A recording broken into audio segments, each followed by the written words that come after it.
Susan Gardner here for Municipal World. We're at the 2019 AMO conference in Ottawa, Ontario, and joining me in the Municipal World Media Centre is the Executive Director for Conservation Ontario, Kim Gavine. Welcome, Kim. Thank you. So you're here at the conference talking to municipalities about recent changes in the Conservation Authorities Act. What's happening? Well, municipalities are one of our biggest partners. Currently, they represent our largest funding partner, and it takes two municipalities to actually create a conservation authority. So when we were created in 1946, it was with the foresight of the province and those municipalities saying, we need these organizations to deliver on-the-ground environmental work. So we've been doing that since the 1940s. There's a broad range of activities in which we get involved in, conserving, preserving, and protecting our natural environment. Most people know us with our flood management role, but we also play a number of other roles around conservation areas, public education, ensuring that drinking water is safe, et cetera, et cetera. So we had some changes to the Conservation Authorities Act under Bill 108, Schedule 2. And during consultations, what stakeholders were looking for was more certainty about the programs that we deliver, transparency, and trying to create as many efficiencies that we could. So the bill, the way it's been introduced is that there would be core programs for which conservation authorities can levy municipalities for those core programs. And then there would be non-core programs where we would work with our municipalities in identifying what they want us to deliver on the ground.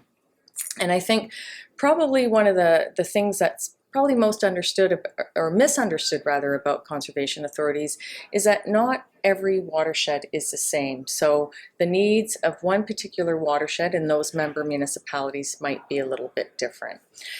So basically, the bill was passed in the spring, I guess heading in towards the summer, June, and we're at the point right now where we are waiting from the province for regulations which will define what those core and non-core activities are. And then we will start working with our member municipalities to ensure that we have efficiencies and streamlining processes in place. Okay, so what are some of the anticipated impacts for conservation authorities? Conservation authorities do a lot of work for climate change, mitigation, adaptation, those kinds of things. Are there impacts of? Well, I guess one of the most challenging things, as it always is funding, and that's from a conservation authority perspective, from a municipal perspective, and from a provincial perspective as well too. But one of our key roles is ensuring that we keep people and their properties safe, whether or not that's our role in flood management or protecting drinking water. So what we don't want to put at jeopardy are the actions and activities that we undertake that support some of those core programs. So we would want to work closely again with the province and the municipalities, identifying these are the things that we are able to levy our municipalities for to ensure that we're doing our jobs effectively. And we have to work collectively as a conservation authority community to make sure we're being as efficient as possible in that.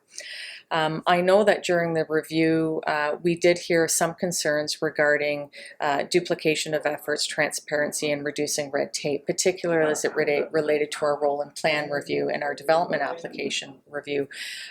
One of the things at the Conservation Ontario office, and we support the 36 CAs, is that we're developing templates that the conservation authorities use so that they can bring as much consistency as possible to their local municipalities while at the same time respecting those local watershed needs. So you kind of act as a clearinghouse to help them work together to achieve their shared objectives. Exactly. We do our best as an association, not unlike AMO. One of our roles is our policy development, preparing communications material, government relations with the multiple ministries that we work with, and ensuring that we can make the job of conservation authorities as easy as possible. The other thing that needs to be respected is there's varying capacity amongst the conservation authorities. We have large conservation authorities like Toronto and Region Conservation conservation authority with over 400 staff, and we have smaller ones, which are a far smaller employee staff list.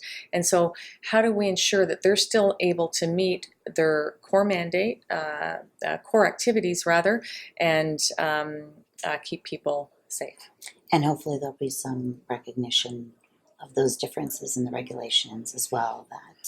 That's our hope, and that's why we need to have these discussions with the province and the municipality to make sure that those differences are recognized.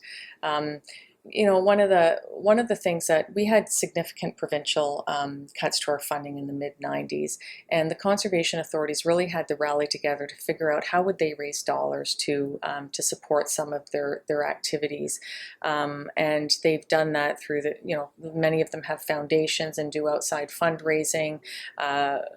Almost all of them write grant applications to agencies, and sometimes they generate their own revenues internally as a conservation authority to help pay for those important things. So what kind of conversations will conservation authorities be having with their member municipalities right now? Well, I think probably the most important thing is for the conservation authorities to pretty explicitly explain to the municipalities why they're doing certain activities as it relates to the flood management program, the needs for things like updated floodplain mapping, some of the modeling and monitoring that they do. One of the concerns that we had when the Act was being reviewed is that there could be activities like the water quality monitoring that we do that people might not see as core, but the data that's collected from the conservation authorities is used to help inform our flood program, is used to help inform our source water protection program, and basically is used to look at a health indicator of the watershed. So, sometimes the activities and the work, they sound complicated, but I think if we take the time to sit down with our municipal members and explain why they're so important, I think that will be the most important piece in terms of identifying what are those activities that need to be in those core programs for which we can work with our municipalities in delivering. Okay, that's great. Thank you so much, Kim, for coming in and My pleasure. sharing that with us. And I hope you'll keep us updated on the changes as they come into effect. Absolutely. Okay. Thank you very much. I'm Susan Gardner for Municipal World. We share your stories.